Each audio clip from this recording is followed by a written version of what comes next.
Salut tout le monde, c'est Romain et les fourmis, et aujourd'hui on se retrouve dans un nouvel épisode de cette série #mini.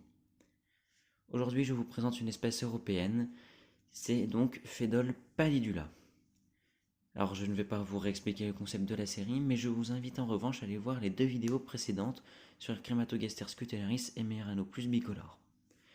Dans cette vidéo, donc je vous rappelle les points qu'on va aborder. Phédole pallidula est une espèce au polymorphisme discontinu.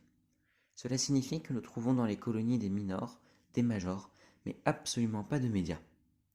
Sa petite taille, de 2 à 4 mm, est accompagnée d'une coloration orangée.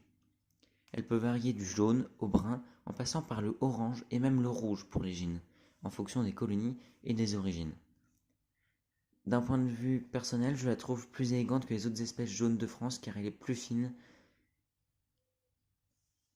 Il s'agit ici d'une véritable machine de guerre, d'une agressivité inimaginable. C'est une espèce solitaire une fois sortie du nid. Je veux dire par là que chacune part dans sa direction dans l'espoir de tomber sur une proie. Mais le recrutement est important lorsque la nourriture est localisée. Il est intéressant de noter que cette espèce peut quand même être autre des grillons myrmécophiles. L'élevage est extrêmement simple. Le seul point sur lequel il faut être attentif sont les évasions. Il s'agit d'une espèce hautement prolifique et la colonie pourra compter plusieurs centaines d'ouvrières à la fin de la deuxième année. Le nourrissage doit se faire principalement à partir de sources protéinées. L'espèce venant du sud de l'Europe évoluera très bien dans un nid chauffé entre 25 et 30 degrés Celsius. Mais cela uniquement en été. Il faut bien faire attention à garder environ la moitié du nid humide, et quant à la diapause, je conseille d'en faire une même si c'est la seule espèce de France apte à ne pas en faire.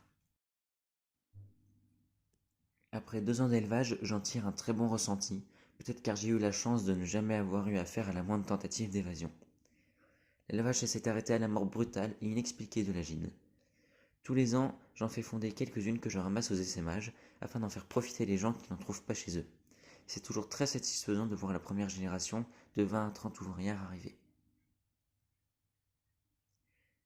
Pour conclure, c'est une petite espèce très cool car très rapide au développement. Absolument aucun défaut quand elles étaient chez moi, mais si elles essayent de s'enfuir, ce qui est probable, je pense que cet élevage devient beaucoup moins amusant d'un coup. Et voilà, c'était Romain et les fourmis. J'espère que vous avez apprécié cette vidéo, que cette série vous plaît de plus en plus. Si c'est le cas, n'hésitez pas à laisser un petit commentaire, un petit pouce bleu, à vous abonner également. Et moi, je vous dis à bientôt pour un nouvel épisode de cette série.